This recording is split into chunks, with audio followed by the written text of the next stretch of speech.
La Comisión Económica para América Latina y el Caribe advirtió que más de 200 millones de habitantes de la región vivirán en situación de pobreza para finales de este año. De ellos, al menos 82 millones estarán bajo el umbral de pobreza extrema. Las alarmantes cifras se producen en medio de la desaceleración económica y la alta inflación en el territorio latinoamericano. La presidenta de Honduras, Xiomara Castro, declaró la emergencia nacional en materia de seguridad para lo que denominó una guerra contra la extorsión. La mandataria destacó que ese delito ha dejado centenares de muertos y negocios en la ruina. La medida incluye la militarización de fronteras y posibles estados de excepción. En el día 34 de paro en la ciudad boliviana de Santa Cruz, los líderes de la protesta aceptaron que el censo poblacional, que determina el reparto de fondos a cada región, se realice en 2024. Esto por cuestiones técnicas. No obstante, los manifestantes continuarán con la huelga hasta que el Congreso declare ley la realización del censo en ese año. Ampliamos desde La Paz. En France 24 estamos de vuelta con las noticias que marcan la jornada. Soy Valentina Torres Sánchez y es un gusto acompañarlos. La Comisión Económica para América Latina y el Caribe advirtió que el 32,1% de la población total de la región, que equivale a 201 millones de personas, vivirá en situación de pobreza para finales de 2022. De acuerdo con el organismo, unas 82 millones de personas además quedarán bajo el umbral de pobreza extrema. Los responsables del informe destacan que la desaceleración económica y la débil recuperación del empleo tras la pandemia, sumadas a la inflación en alza, no solo profundizan la crisis, sino que la prolongarán. Se enfrenta a una crisis social prolongada y urge abordarla, en particular lo que llamamos una crisis silenciosa en educación, para evitar el riesgo muy real de una generación perdida. Entonces tenemos esta cascada de shocks externos que incluye y que ha producido una desaceleración del crecimiento económico. Desgraciadamente esta era una desaceleración que ya venía desde el año 14-15. Y que fue impactada mucho más negativamente por la pandemia, los confinamientos. En Honduras, el gobierno de la presidenta Xiomara Castro declaró el estado de emergencia nacional en materia de seguridad para lo que calificó como una guerra contra la extorsión. Entre las medidas que anunció la mandataria están la militarización de fronteras, posibles estados de excepción e incluso controles bancarios. Según la jefa de Estado, son iniciativas que permitirán combatir el crimen, la extorsión, el narcotráfico y desarticular las organizaciones criminales hasta identificar a los responsables. Para fortalecer esta estrategia de recuperación inmediata de los territorios sin ley, en los barrios, en las colonias, en las aldeas, en los municipios y en los departamentos, declaro emergencia nacional en materia de seguridad e instruyo a la Policía Nacional. Los presidentes de México y de Ecuador, Andrés Manuel López Obrador y Guillermo Lasso, respectivamente, se reunieron en la capital mexicana en un encuentro que calificaron de productivo, pero que no permitió el cierre de un esperado acuerdo comercial. Los mandatarios señalaron que el pacto aún se está definiendo.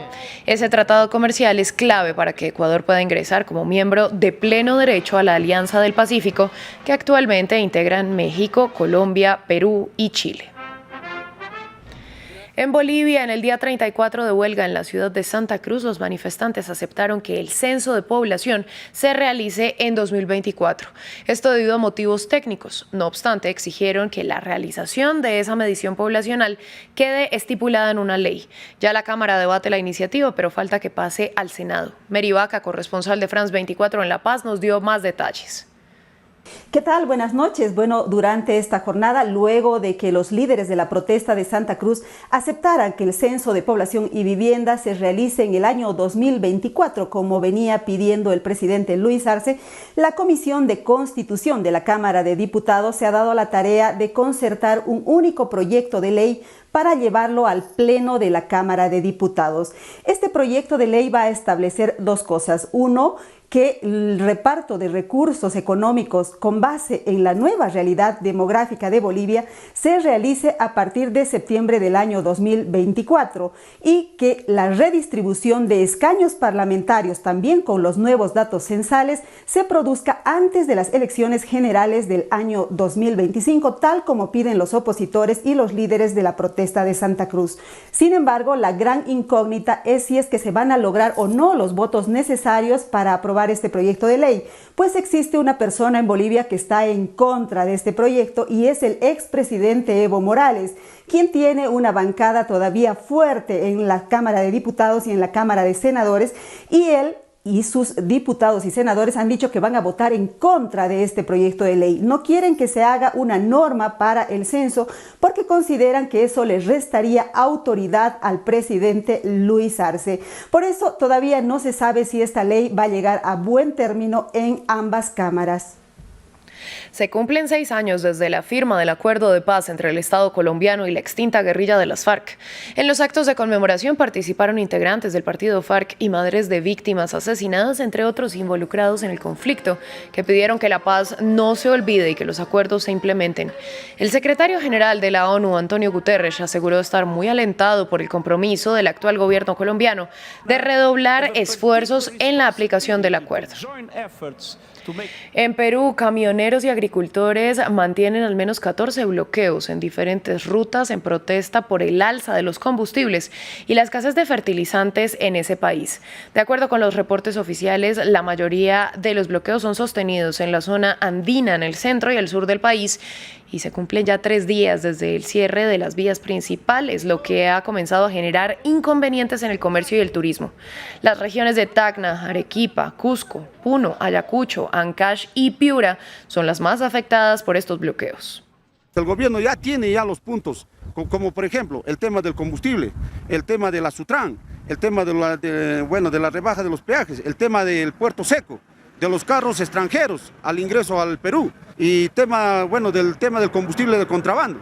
Una escritora que acusó al expresidente Donald Trump de violación presentó una demanda mejorada en su contra en Nueva York, luego de que entrara en vigencia una nueva ley que permite a las víctimas de violencia sexual demandar por ataques que ocurrieron hace décadas. Y Jean Carroll acusa a Trump de agresión por haberla violado y manoseado a la fuerza hace casi 30 años.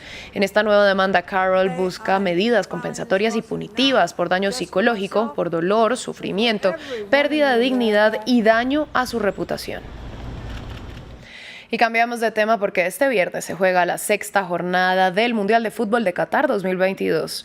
Los ojos de América Latina están puestos en el segundo encuentro de Ecuador, que tras su victoria frente a Qatar en el partido inaugural, ahora se enfrenta al seleccionado de Países Bajos. Juan Pupiales, enviado especial de France 24 al torneo, nos da los detalles de la jornada. Se abre la segunda fecha de la fase de grupos de este Mundial de Qatar 2022 y con protagonismo latinoamericano.